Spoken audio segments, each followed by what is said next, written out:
Steve Liesman kicking off our three-day coverage of the Jackson Hole Economic Symposium with a very special edition of the CNBC Fed Survey.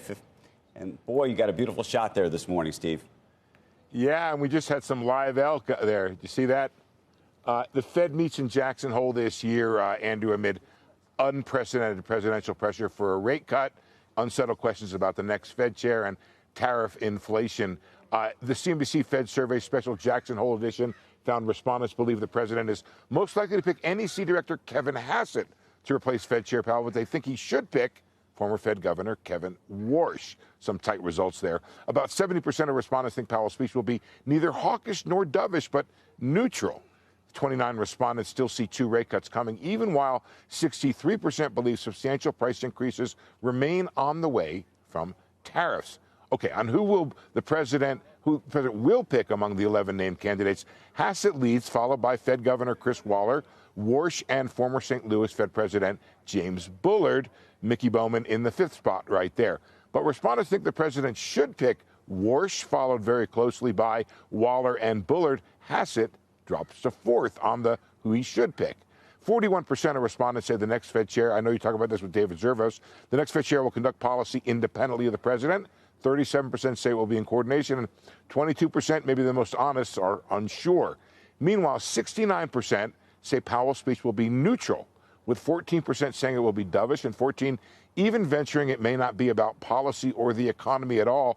I think that would be a disappointment to markets. Still, respondents see the Fed funds rate declining by 50 basis points this year, 25 in September and 25 in December, and 50 next year. This is despite calls for inflation in the survey to remain around 3% this year and next year as well. So the big question is, how does Powell, if he does, make a case for a rate cut when the inflation rate is running a percentage point over target, and most importantly, forecast to remain there for most of this year and 2026. You want to be tuning in because coming up tomorrow, we have Kansas City Fed President Jeff Smith, and on Friday, Cleveland Fed President Beth Hammack, along with coverage of Fed Chair Powell's speech. Guys? Hey, Steve, I'll give you unprecedented public pressure to lower rates by President Trump. I don't know if you know what went on behind the scenes. And I'm just looking at one. I didn't realize it was this crazy, but LBJ summoned Fed Chair William McChesney Martin to his Texas ranch and physically shoved him around the room repeatedly. Yeah, we've talked about that. Well, I know. Okay, so then it's not unprecedented. It's not as unprecedented as that. But publicly, there's no doubt, probably the most unprecedented. I just wanted you to add a word to unprecedented pressure, because we don't know what goes on behind the scenes. Hang on, Joe. Let me edit my script. Hold on a second. Edit your script for Squawk on the Street. That's good. Right. Or I could say unprecedented pressure in the last 20 or 30 years, right? Because I don't know. We don't know what GW did. We don't know what, or not GW, but HW did. He blamed Greenspan for him losing the election. Joe, you know, it's interesting. You make an important point. And I think I do too, which is in the last 20 or 30 years, we have not had this kind of pressure. I'm not making an objective or subjective point. Is it right? Is it wrong? But certainly, and you're right publicly, and I'm pretty sure behind the scenes, we have not seen this kind of pressure on a Fed chair. And also, by the way, this kind of public, campaigning for the job among, Malpass is in the Journal today. We had Zervos on. Do you remember the days, Joe, when somebody was nominated for something and you'd call them up to see if they would talk to you and say, no, I can't talk to you until after the process is over? Again, this may be cool. I mean, I like the idea that Zervos came on and gave us 20 minutes of his thoughts this morning. I mean, I really think that we ought to call up the Treasury and tell Bessent, don't bother interviewing them. We'll have them on Squawk Box every morning. That's a good way to do it. The next 11 days, Ann better get busy. Yeah. We've had Steve, them all. I think It's the Squawk Box interview you have to pass, not the Bessent interview. Either Trump presidency, how many times could you use the word unprecedented about how many different things?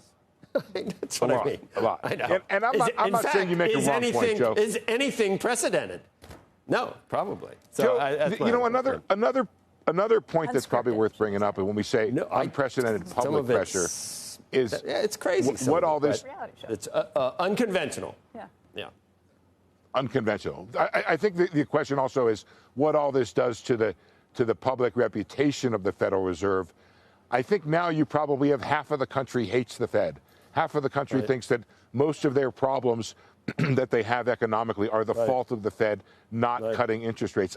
I don't know if that's a good thing or a bad thing. And you're saying it should be much higher. Me. You're saying it should be much higher?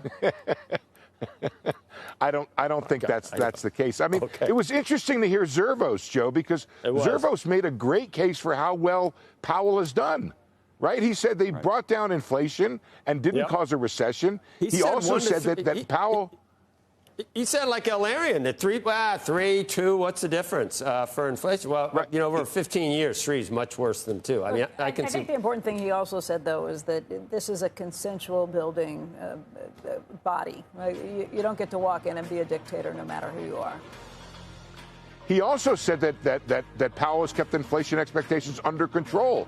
That's a huge job for the Fed, and they've done that successfully despite unprecedented public pressure from the president. But then the flip side of that is if they really are under control, then you could cut because that's where the risk is then. It's the labor market. Fair enough. Fair enough.